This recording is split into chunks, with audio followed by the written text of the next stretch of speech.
ঢাকা কলেজের গণিত বিভাগের সুপ্রিয় শিক্ষার্থীরা, তোমাদেরকে স্বাগত জানাচ্ছি আমার অনলাইন ক্লাসে। আমি পল্লবী দে, প্রভাষক, অর্থনীতি বিভাগ, ঢাকা কলেজ, ঢাকা। এই কোর্সটি তোমাদের একটি নন মেজর কোর্স। এই কোর্সটির নাম হচ্ছে প্রিন্সিপাল অফ মাইক্রো ইকোনমিক্স। প্রিয় ছাত্ররা, আমরা আমাদের পড়াশোনাতে যাব তার আগে আমি একটু কথা বলতে চাই তোমাদেরকে। আমরা এমন একটি মুহূর্তে আজকে দাঁড়িয়ে আছি, এমন একটি সময়ে দাঁড়িয়ে আছি, দুটি বিশেষ গুরুত্বপূর্ণ, বাঙালি জাতির জন্য বিশেষ গুরুত্বপূর্ণ একটি আনন্দের মুহূর্ত এবং বিশেষ গুরুত্বপূর্ণ একটি মুহূর্ত। দুটি ঘটনা মাঝে মাঝে পর্যায়ে আমরা দাঁড়িয়ে আছি। একটি হচ্ছে স্বাধীনতার সুবর্ণ জয়ন্তী এবং আরেকটি হচ্ছে আমাদের জাতির পিতা বঙ্গবন্ধু শেখ মুজিবুর রহমানের জন্মশতবার্ষিকী পালন করছি এই বছর আমরা। এই দুটি বছরে এই দুটি গুরুত্বপূর্ণ আনন্দের মুহূর্তেই হচ্ছে এই বছরে আমরা উদযাপিত করছি। এই জন্য আমরা ভীষণভাবে আনন্দিত। এই স্বাধীনতার সুবর্ণ জয়ন্তীতে জাতির পিতা বঙ্গবন্ধু শেখ মুজিবুর রহমান গান্ধী শান্তি পুরস্কারে ভূষিত হওয়ায় আমরা জাতির পিতাকে জানাই বিনম্র শ্রদ্ধা এবং অভিনন্দন।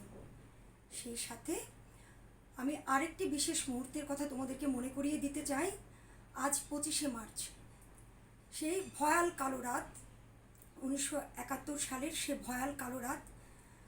আমাদের এই রাতটি 25শে মার্চ কি হয়েছিল? অতর্কিতভাবে পাকিস্তানি হানাদার বাহিনী আমাদের উপরে ঝাঁপিয়ে পড়েছিল ঘোর অন্ধকার রাতে। আমাদের দেশের বুদ্ধিজীবী, শিক্ষক, অনেক ছাত্র, অনেক সাধারণ জনতা, পুলিশ, বিভিন্ন দায়িত্বপ্রাপ্ত কর্মকর্তারা এবং নারী পুরুষ নির্বিশেষে সবাইকে নির্বিচারে হত্যা করেছিল 1971 সালের এই দিনে। এই দিনটি বাঙালি জাতির জন্য একটি কালো অধ্যায়, একটি কালো দিন। এই দিনে যারা শাহাদাত বরণ করেছে সেই শহীদদের প্রতি আমি আমার ক্লাসের শুরুতেই বিনম্র শ্রদ্ধা জানাই। প্রিয় ছাত্ররা, তাহলে আমরা চলে যাই আমাদের ক্লাসে। শুরুতে আমি বলেছি এই কোর্সটির নাম প্রিন্সিপাল অফ মাইক্রো ইকোনমিক্স। এই কোর্সটির কোর্স কোড হচ্ছে ইকো 101। আমি এখানে লিখেছি ইকো 101। কোর্সটির সিলেবাসটা তোমাদের জন্য একটু প্রথম অধ্যায় আমরা শুরু করব আজকে। ফার্স্ট ক্লাস, প্রথম অধ্যায়ের সিলেবাসটা কতটুকু সেটা তোমাদের সামনে একটু তুলে ধরেছি। The economic way of thinking. এরপর হচ্ছে the economic way of thinking মানে কি? অর্থনৈতিক চিন্তাধারা। Microeconomics and macro economics.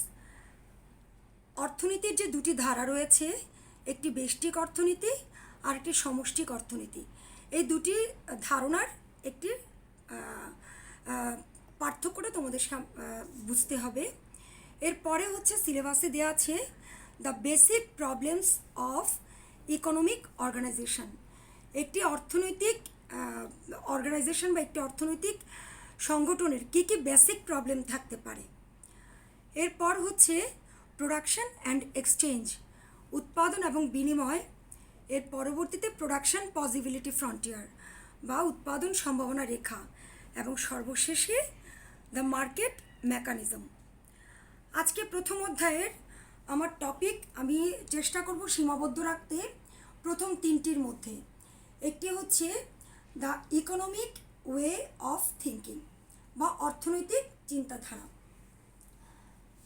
শুরুতে আমি অর্থনৈতিক চিন্তাধারা যেহেতু আসছে, তোমরা সায়েন্সের স্টুডেন্ট, অর্থনীতি কেউ পড়েছো কিনা আমি জানি না। যারা ইন্টারমিডিয়েটে যারা তোমরা ইয়েতে ছিলা, আর্টসে থাকার তো কথা না, গণিত বিভাগের স্টুডেন্ট তোমরা সায়েন্সে ছিলে, তোমরা তাহলে ইকোনমিক্স পড়ছো প্রথমেই। অ্যাট ফার্স্ট তোমাদের নন মেজর কোর্স হিসেবে পড়ছো। এই জন্য ইকোনমিক্স কনসেপ্টটির একটি উৎপত্তিগত বিষয় সম্পর্কে তোমাদের ধারণা থাকা উচিত। ইকোনমিক্সের উৎপত্তি কোথা থেকে? ইকোনমিক্স শব্দটি এসেছে একটি গ্রিক শব্দ ওইকোনোমিয়া থেকে। ওইকোনোমিয়া ঐকোনমিয়া, এই শব্দটিকে যদি আমরা একটু ভাগ করে নিই, ঐকোনমিয়ার দুটো ভাগ, একটা হচ্ছে ঐকোস আর একটা হচ্ছে নেমেইন।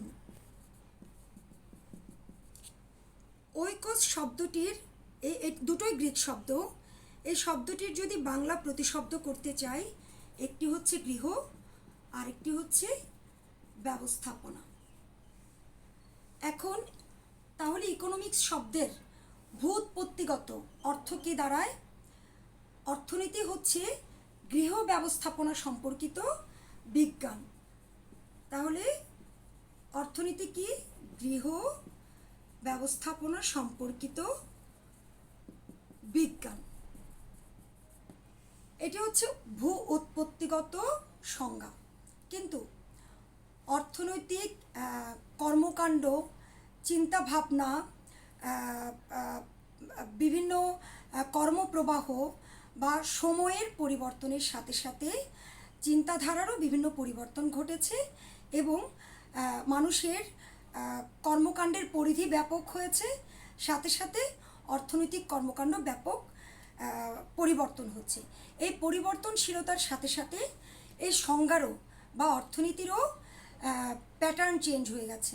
তাহলে অর্থনীতির প্যাটার্ন চেঞ্জ হয়ে কি হয়েছে আমরা একটু দেখি।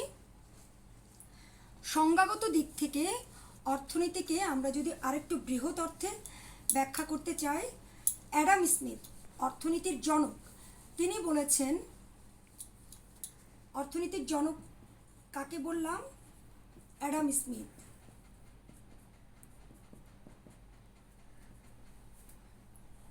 তিনি বলেছেন, তার একটি গুরুত্বপূর্ণ বই আছে, তার একটি গুরুত্বপূর্ণ পুস্তক wealth of Nations. Wealth of Nations গ্রন্থে তিনি বলেছেন, economics is the science of wealth, অর্থাৎ অর্থনীতি সম্পদের বিজ্ঞান। Economics is the science of wealth, অর্থাৎ অর্থনীতি হচ্ছে সম্পদের বিজ্ঞান। কেন সম্পদের বিজ্ঞান? অ্যাডাম স্মিথ বলেছেন, জাতিসমূহের যে সমস্ত সম্পদ রয়েছে সে সমস্ত সম্পদের প্রকৃতি এবং কারণ এগুলো অনুসন্ধান করার কাজই হচ্ছে অর্থনীতির পরিমণ্ডলের মধ্যে সীমাবদ্ধ। তাহলে জাতিসমূহের সম্পদ, এর সম্পদগুলোর উৎপত্তি কোথা থেকে, এর সম্পদগুলোর প্রকৃতি কেমন এবং এইসব প্রকৃতি, উৎপত্তি, কর্মকাণ্ড পরিচালনার করার বিজ্ঞানই হচ্ছে অ্যাডাম স্মিথের মতে ইকোনমিক্স। এখন এই অ্যাডাম স্মিথের সংজ্ঞার পরবর্তী, মানে উনি সম্পদকে গুরুত্ব দিয়েছেন, জাতিসমূহের যে সম্পদ আছে সে সম্পদকে গুরুত্ব দিয়েছেন। পরবর্তীতে মার্শাল বলেছেন, অধ্যাপক মার্শাল বলেছেন, ইকোনমিক্স হচ্ছে মানুষের দৈনন্দিন কার্যাবলীর এবং মানব কল্যাণের সাথে সম্পর্কিত দৈনন্দিন কার্যাবলীর বিজ্ঞান।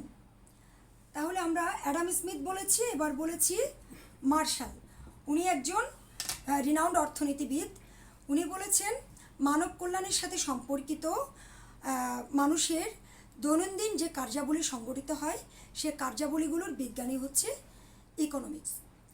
ওনার সংজ্ঞার সাথে আরেকটু তাল মিলিয়ে এল রবিন্স বলেছেন, অর্থনীতি হচ্ছে, উনি আবার দুটো গুরুত্বপূর্ণ বিষয় বলেছেন, অর্থনীতি হচ্ছে অসীম অভাব এবং সীমিত সম্পদ। এই যে অ্যাডাম স্মিথ ওয়েলথের কথা বলেছেন, সম্পদের কথা বলেছেন, সেই সম্পদকে রবিন্স বলেছেন সে সম্পদ সীমিত। একটি জাতির যতটুকু প্রয়োজন ততটুকু সম্পদ তার কাছে থাকে না, যে সম্পদ আছে তার প্রয়োজন তার তুলনায় অনেক বেশি। তাহলে অভাব হচ্ছে, প্রয়োজন হচ্ছে অসীম, সম্পদ হচ্ছে সীমিত। এই অসীম অভাব এবং সীমিত সম্পদের মধ্যে সমন্বয় সাধনের বিজ্ঞানী হচ্ছে এল রবিন্সের মতে ইকোনমিক্স বা অর্থনীতির সংজ্ঞা। এখন 1930 সালে যুক্তরাষ্ট্রের যে মহামন্দা হয়েছিল সে মহামন্দার প্রেক্ষাপটে জে এম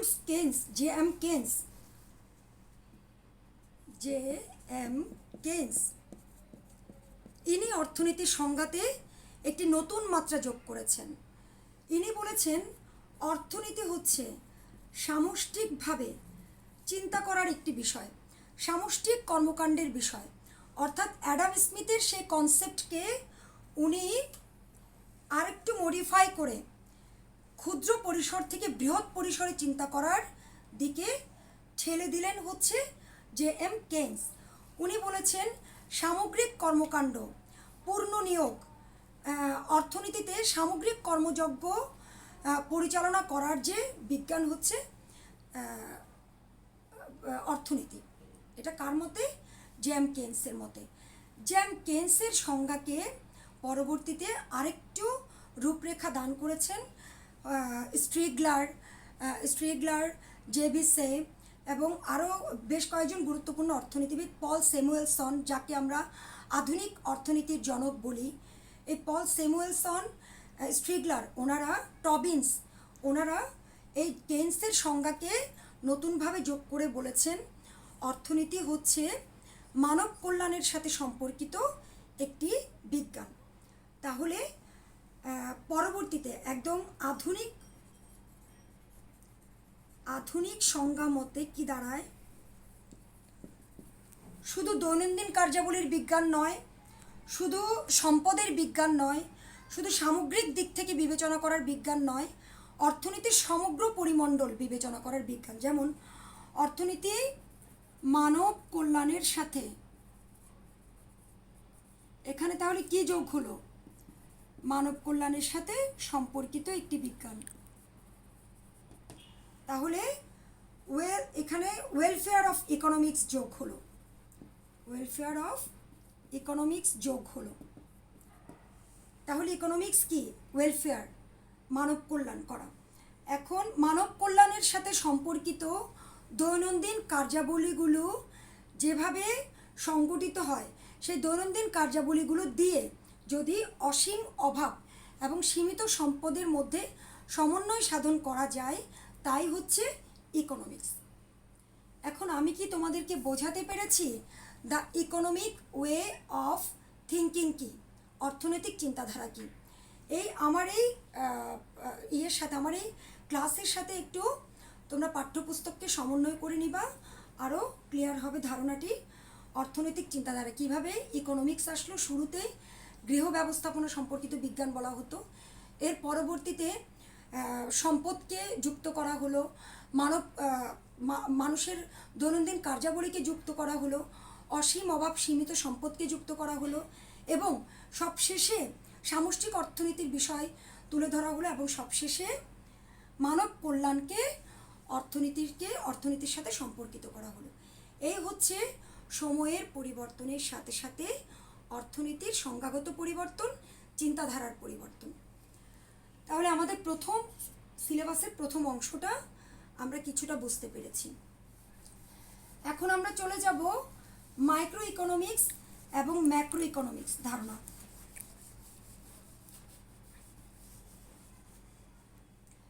ইকোনমিক্সকে কার্যাবলীর দিক থেকে ভাগ করলে অর্থনৈতিক যে কর্মকাণ্ড পরিচালিত হয়, অর্থনৈতিক যে চিন্তাধারা পরিচালিত হয়, সেই চিন্তাধারার প্রেক্ষিতে বা কর্মকাণ্ডের প্রেক্ষিতে অর্থনীতিকে দুটো ভাগে ভাগ করা যায়। একটি হচ্ছে মাইক্রো, আরেকটি হচ্ছে ম্যাক্রো। মাইক্রো শব্দটি একটি গ্রিক শব্দ মিক্রোস থেকে এসেছে, যার অর্থ হচ্ছে, বাংলা অর্থ ক্ষুদ্র বা সীমিত। আর ম্যাক্রো শব্দটি এসেছে তাও একটি গ্রিক শব্দ macOS,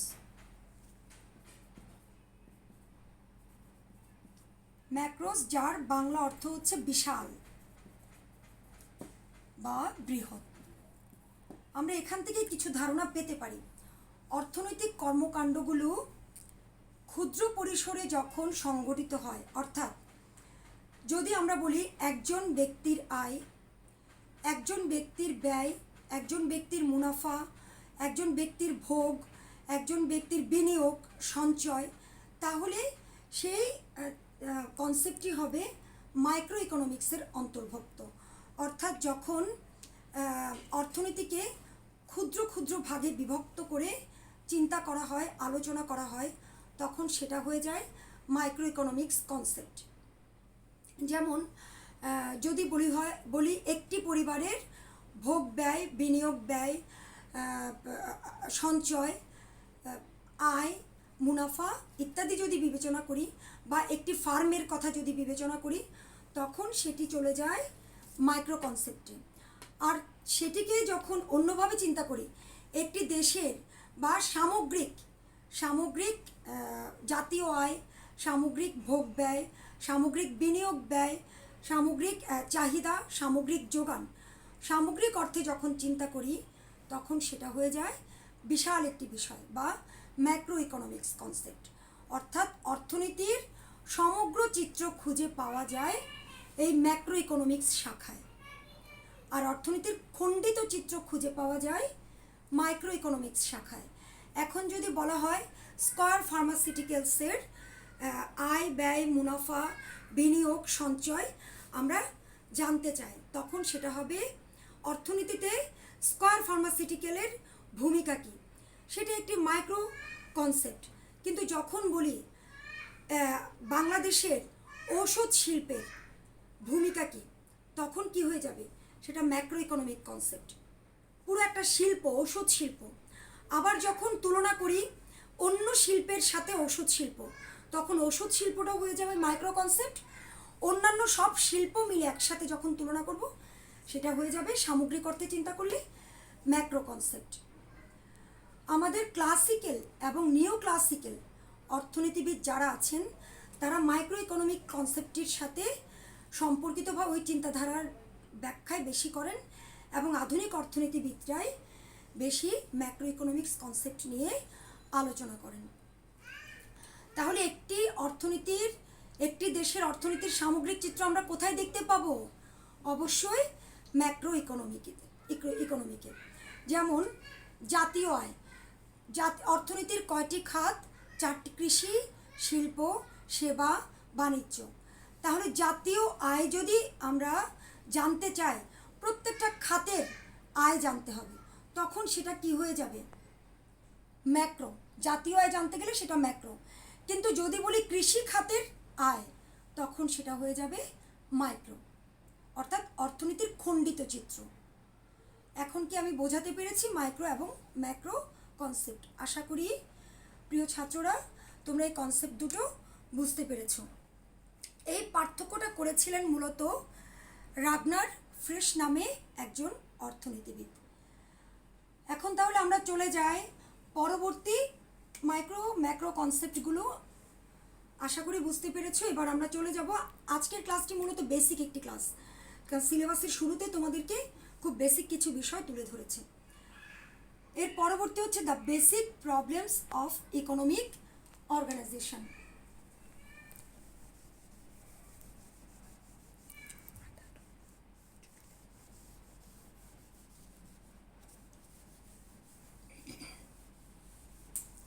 The basic problems of economic organization.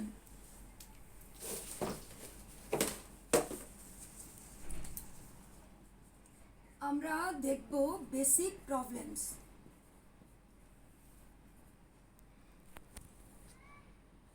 আচ্ছা, বেসিক প্রবলেমস পড়ার আগে অর্থনীতির বেসিক প্রবলেমস পড়ার আগে আমাদের ক্ষুদ্র ক্ষুদ্র কিছু বিষয় নিয়ে জানতে হবে।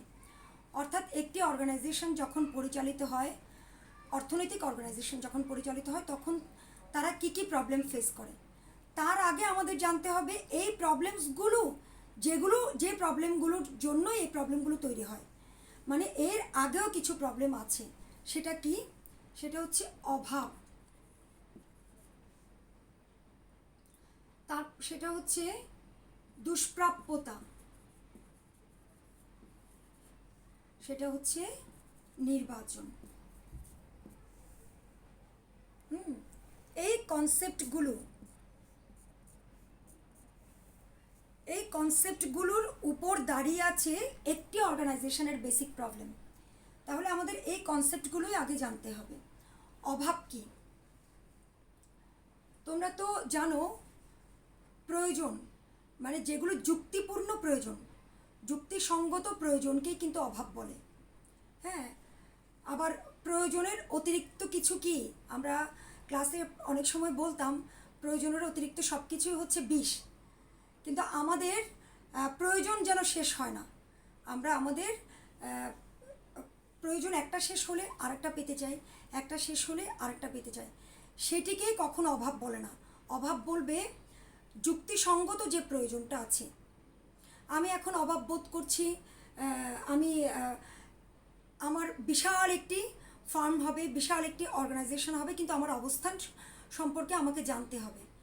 আমি আমার অবস্থান থেকে আমি সেই বিশাল ফার্মটি করতে পারবো কি না, বা পারলেও সেই যথাযথ সম্পদ আমার কাছে আছে কি না। এভাবে অভাবের কিছু ক্রাইটেরিয়া থাকে। অভাব হচ্ছে আনলিমিটেড, আবার অভাবের কিছু অভাব হচ্ছে সবসময় পরিপূরক।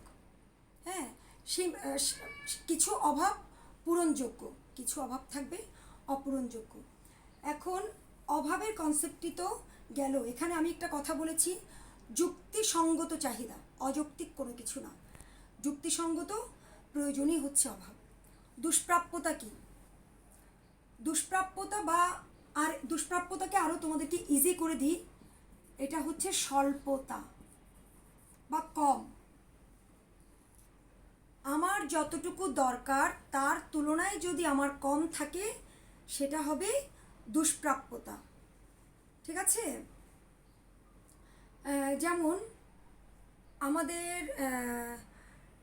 খাদ্য, বস্ত্র, শিক্ষা, চিকিৎসা, অনেকগুলো মৌলিক প্রয়োজন আছে। আমাদের অনেক মানুষ আছে, আমাদের দেশে বর্তমানেও অনেক মানুষ আছে যাদের এই মৌলিক চাহিদাগুলো, অনেক চাহিদা তাদের পূরণ হচ্ছে না। তখন তাদের সেটা কি হয়ে যাবে? সেটা অভাব হবে তাদের জন্য সেটা হবে দুষ্প্রাপ্যতা। হ্যাঁ, বা স্বল্পতা। প্রথমত অভাব, দ্বিতীয়ত স্বল্পতা। এই দুষ্প্রাপ্যতা থেকেই আসে নির্বাচনের প্রশ্ন। মানে যা প্রয়োজন তার থেকে যদি কম থাকে তখনই চলে আসে প্রাসঙ্গিকভাবে নির্বাচন বা পছন্দ বা চয়েস। হ্যাঁ, এই কথাটি কেন? দুষ্প্রাপ্যতা কথার সাথে আমরা দেখব দুষ্প্রাপ্যতা কথাটি কেন আসবে? আমাদের সম্পদ সীমিততায়। যেহেতু সম্পদ সীমিত, অর্থাৎ আমাদের দুষ্প্রাপ্যতা আছে, এই সীমিত সম্পদের মধ্যেই আমাদের অভাব পূরণ করতে হবে। তখন প্রাসঙ্গিকভাবে চলে আসবে চয়েসের কথা। তাহলে চয়েস করতে গেলে কি হবে? একজন ব্যক্তির খাদ্য, বস্ত্র, বাসস্থান, একজন ব্যক্তির খাদ্য, বস্ত্র, বাসস্থান, শিক্ষা, চিকিৎসা, এগুলোর অভাব আছে। এখন তাকে নির্বাচন করতে হবে কোন অভাবটি তার জন্য অগ্রাধিকার ভিত্তিতে পূরণযোগ্য। কি খাদ্য, নাকি চিকিৎসা, নাকি বস্ত্র? কোন অভাবটা তার জন্য সর্বাধিক, সবার আগে অগ্রাধিকার ভিত্তিতে প্রয়োজন, এবং কোনটি পূরণযোগ্য? এইভাবে নির্বাচন করাকেই বলা হয় পছন্দ। অর্থাৎ নির্বাচনকে যদি আমি দুটো ভাগে ভাগ করি, একটি হচ্ছে অগ্রাধিকার দেয়া, অভাবের অগ্রাধিকার গুরুত্ব অনুযায়ী, কোনটার গুরুত্ব কতখানি, অভাবের গুরুত্ব অনুযায়ী অগ্রাধিকার দেওয়া, এবং বিকল্প ব্যবহারযোগ্য সম্পদ বাছাই করা। বিকল্প ব্যবহারযোগ্য সম্পদ বাছাই করে নেওয়া, এই হচ্ছে পছন্দ। তাহলে পছন্দকে আমরা কি করব? খাদ্য, বস্ত্র, বাসস্থান আসছে, এগুলোর কোনটার গুরুত্ব কতখানি ওই ব্যক্তির কাছে, সেই অনুযায়ী সাজিয়ে নিব, সেটাই হচ্ছে পছন্দ। আবার তার কাছে যে সম্পদ আছে সেই বিকল্প সম্পদের বিকল্প ব্যবহার করে কিভাবে তার অভাব পূরণ করা যায় সেটিকে সে বাছাই করে নেবে। এই হচ্ছে পছন্দ বা বাছাই। তাহলে আমরা বেসিক প্রবলেমের সাথে তিনটা বিষয় সম্পর্কিত তিনটা বিষয় কিছুটা বুঝেছি। একটি অভাব, আরেকটি দুষ্প্রাপ্যতা, আর আরেকটি হচ্ছে নির্বাচন। আমরা বুঝলাম আমাদের অসীম অভাবকে সীমিত সম্পদের মধ্যে সমন্বয় করতে গেলে অবশ্যই অভাবের গুরুত্ব অনুযায়ী অভাবগুলো নির্বাচন করতে হয় এবং আমাদের যে সম্পদ আছে তার বিকল্প ব্যবহার করে সে অভাবকে পূরণ করতে হয়।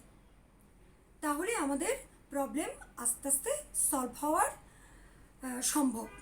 এখন একটি অর্গানাইজেশনের বেসিক প্রবলেম কি? বেসিক প্রবলেম হচ্ছে ওই অর্গানাইজেশনটি কি উৎপাদন করবে,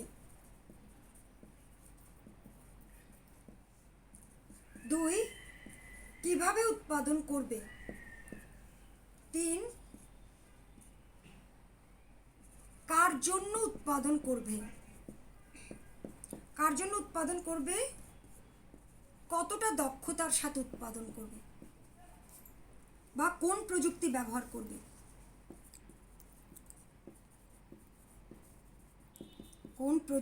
কতটা দক্ষতার সাথে ব্যবহার করবে। এই 4টি হচ্ছে বেসিক প্রবলেম। আগে আমরা 3টি পড়তাম, এখন নতুনভাবে এটি যোগ হয়েছে।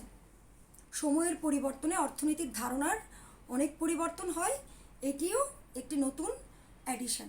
আচ্ছা, এখন আমরা একটি অর্গানাইজেশনের বেসিক প্রবলেম দেখব। অর্গানাইজেশনটি দাঁড়িয়ে আছে কিসের উপরে? সীমিত সম্পদ, অসীম অভাব। তাকে কি করতে হবে? নির্বাচন করতে হবে। কি নির্বাচন করতে হবে? কি উৎপাদন করবে, কিভাবে উৎপাদন করবে, কার জন্য উৎপাদন করবে, কোন প্রযুক্তিতে উৎপাদন করবে বা কতটা দক্ষতার সাথে উৎপাদন করবে। প্রতিটি বিষয় আমরা ব্যাখ্যা করব। তাহলে শুরুতে চলে যাই, কি উৎপাদন করবে, কি উৎপাদন করা হবে, কি উৎপাদন করা হবে।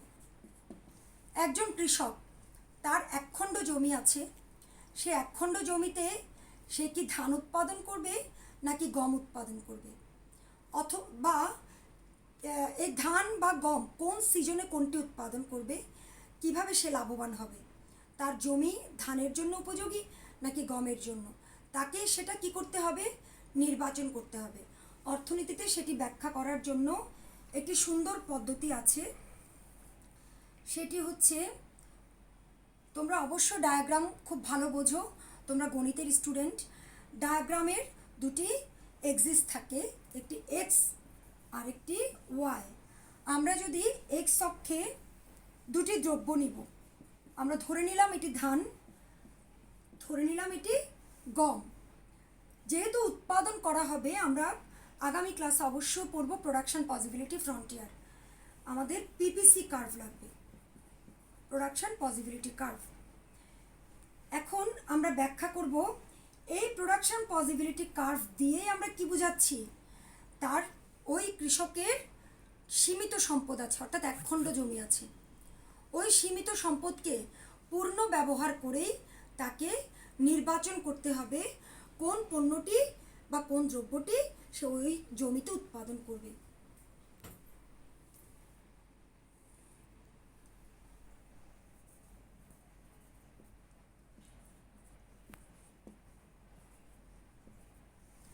উৎপাদন সম্ভাবনা রেখার উপর দুটি বিন্দু এ এবং বি।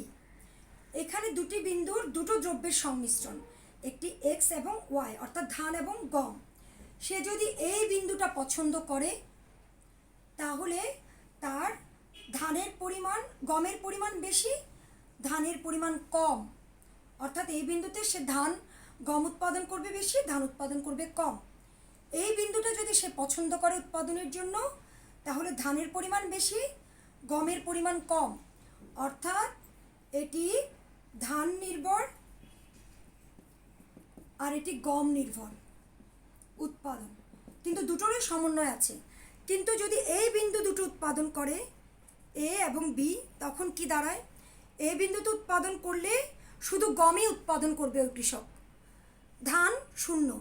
আর এই বিন্দুতে উৎপাদন করলে শুধু ধানই উৎপাদন করবে, গম শূন্য। এইভাবে তাকে নির্বাচন করতে হবে সীমিত সম্পদের মধ্যে সে কি উৎপাদন করলে তার সম্পদ যথাযোগ্য ব্যবহার হবে এবং সে যথাযোগ্য মুনাফা অর্জন করতে পারবে। এখন দ্বিতীয়টা হচ্ছে কিভাবে উৎপাদন করবে। কিভাবে উৎপাদন করবে তারও একটি ব্যাখ্যা আছে। দুটো পদ্ধতি আছে উৎপাদনের। যেমন একজন বস্ত্র উৎপাদনকারী ব্যক্তি, সে চিন্তা করবে হস্তচালিত উৎপাদন নাকি মেশিনারিজ উৎপাদন, কোন পদ্ধতিতে উৎপাদন করবে, মেশিনারিজ বা হস্ত, কোন পদ্ধতিতে উৎপাদন করলে তার জন্য সাশ্রয় হবে। তখন আমরা চিন্তা করব এক্স এবং ওয়াই শ্রমনির্ভর উৎপাদন বা এল, এটিকে যদি এল ধরি, এল, আর এটিকে মূলধন কে, ক্যাপিটাল, মূলধন নির্ভর। একজন বস্ত্র উৎপাদনকারী ব্যক্তি বা গার্মেন্টস শ্রমিক, গার্মেন্টস মালিক, তার সম্পদও এটা যখন উৎপাদনের বিষয়টি আসছে সম উৎপাদন রেখা হবে। মানে যে বিন্দুতে উৎপাদন করুক না কেন উৎপাদনের পরিমাণ সমান। এগুলো আমরা আগামী অনেক ক্লাসে হবে তোমাদের সাথে। আইজোকোয়ান্ট কার্ভ, সমুৎপাদন রেখা। আচ্ছা, এ এবং বি দুটো বিন্দু, এই বিন্দুতে উৎপাদন করলে দেখো K1 K0, L0 L1, এই বিন্দুতে অর্থাৎ মূলধন নিবিড় উৎপাদন করবে। এই বিন্দুতে করলে কি হবে, শ্রম নিবিড় উৎপাদন। এখন সেই গার্মেন্টস মালিক চিন্তা করবে কোন পদ্ধতিতে উৎপাদন করলে তার উৎপাদনটি কাম্য উৎপাদন হবে, কি মূলধন নিবিড় নাকি শ্রম নিবিড়। এইভাবে তাকে বাছাই করে নিতে হবে। আমরা যে নির্বাচন বা পছন্দ করেছিলাম, এটি একটি পদ্ধতি কিভাবে উৎপাদন করা হবে। এবং এরপরে রয়েছে কার জন্য উৎপাদন করা হবে। আমি 4টা ধাপ বলেছিলাম কার জন্য। তৃতীয় ধাপ হচ্ছে কার জন্য উৎপাদন করা হবে। কার জন্য যখন বলি, এখানে কিছু বিষয় আছে। সমাজে ধনী শ্রেণী, নিম্নবিত্ত, মধ্যবিত্ত অনেক শ্রেণী রয়েছে। কার জন্য? যারা উৎপাদন করে তারা চিন্তা করবে আমার প্রোডাক্টটি কার জন্য। আচ্ছা, এখানে আমি একটি উদাহরণ দিতে পারি। আড়ং বা বড় বড় শপিং মলগুলো, যেগুলো দেখো ওই বসুন্ধরা সিটি বা যমুনা শপিং মলে যে প্রোডাক্টগুলো পাওয়া যায় বা যে স্ট্যান্ডার্ডের প্রোডাক্টগুলো পাওয়া যায়, ধানমন্ডি বা পুরনো ঢাকায় বা তোমার যাত্রাবাড়ির ওই দিকের কিন্তু সেম প্রোডাক্ট পাওয়া যায় না। প্রোডাক্টের মান বা প্রোডাক্টের ভ্যারিয়েশন থাকে, কারণ ক্রেতা বুঝে, উৎপাদনকারীরা ক্রেতা বুঝেই পণ্যের সাপ্লাই তারা দেওয়ার চেষ্টা করে। অর্থাৎ কার জন্য উৎপাদন করে, যে পণ্যটি উৎপাদন করে তখনই তাকে চিন্তা করতে হয় আমি কোন শ্রেণীর জন্য উৎপাদনটা করব। কিছু সমাজের ধনী শ্রেণীর জন্য উৎপাদন করলে কেমন হবে পণ্যটির মান, আর নিম্ন শ্রেণীর জন্য উৎপাদন করলে পণ্যটির মান কেমন হবে। এই বিষয়গুলো বিবেচনা করেই বলা হয় কার জন্য উৎপাদন করবে ওই অর্গানাইজেশনকে প্রথমে সেই চিন্তাটি করে নিতে হবে। তারপর তার সম্পদকে বিকল্প ব্যবহারযোগ্য করে কাজে লাগাতে হবে। 4 নম্বর ধাপ হচ্ছে প্রযুক্তি বা দক্ষতা। 4 নম্বর কি? প্রযুক্তি বা দক্ষতা। এটি খুব গুরুত্বপূর্ণ বিষয়। এটি আমরা চোখে দেখতে পাই না, প্রযুক্তি বা দক্ষতা চোখে দেখতে পাই না, এটি আইডিয়া বা কনসেপ্টের সাথে সম্পর্কিত। একটি ফার্ম দেখা যায় 5 জন শ্রমিক নিয়ে যে পরিমাণ বস্ত্র উৎপাদন করছে, পাশাপাশি আরেকটি ফার্ম 50 জন শ্রমিক নিয়ে তার অর্ধেক উৎপাদন করতে পারছে না। মাঝখানে মেকানিজম কি? প্রযুক্তি বা দক্ষতা। ঠিক আছে, এখন উৎপাদন করার জন্য শ্রম আছে, মূলধন আছে, সম্পদ আছে, যদিও সীমিত, সবই আছে, কিন্তু উৎপাদনটা কতটা ফ্রুটফুলি হচ্ছে সেটি কতটা সময়ের সাথে উৎপাদনটি কতটা গ্রহণযোগ্য হচ্ছে, কম সময়ে অধিক উৎপাদন করতে পারে, সেটি হচ্ছে প্রযুক্তি বা দক্ষতা। উৎপাদনের ক্ষেত্রে এই জিনিসটি মাথায় রাখতে হবে, কেননা বিশ্বের অনেক দেশ শুধু প্রযুক্তি বা দক্ষতায় এগিয়ে থাকার কারণে বিশ্বের অনেক দেশ শিক্ষিতের হার কম হওয়া সত্ত্বেও অনেক দূর এগিয়ে গেছে, তাদের জিডিপি জিএনপি অনেক বেশি। তো এই বিষয়গুলোই হচ্ছে basic problems of economic organization. 4টি প্রবলেম: কী উৎপাদন করবে, কিভাবে, কার জন্য এবং কোন প্রযুক্তিতে। প্রিয় ছাত্ররা, আশা করি আজকের ক্লাসের টপিকগুলো যদিও অধিকাংশ থিওরিটিক্যাল টপিক, তোমাদের বুঝতে একটু কষ্ট হলেও একটু ধীরে ধীরে তোমরা শুনতে শুনতে হয়তো বুঝতে পারবে। তো আজকের ক্লাস আমার এ পর্যন্ত ছিল। ক্লাস শেষে একটু বলতে চাই, করোনার প্রাদুর্ভাব অনেক বেড়ে গেছে। তোমরা বাইরে যাওয়ার সময় 1টি না 2টি মাস্ক পরে বেরোবা, কারণ এখন রেট অনেক বেশি সংক্রমণের হার। তো তোমরা সাবধানে থাকবা, ভালো থাকবা। ক্লাসটি দেখার জন্য তোমাদেরকে অসংখ্য ধন্যবাদ।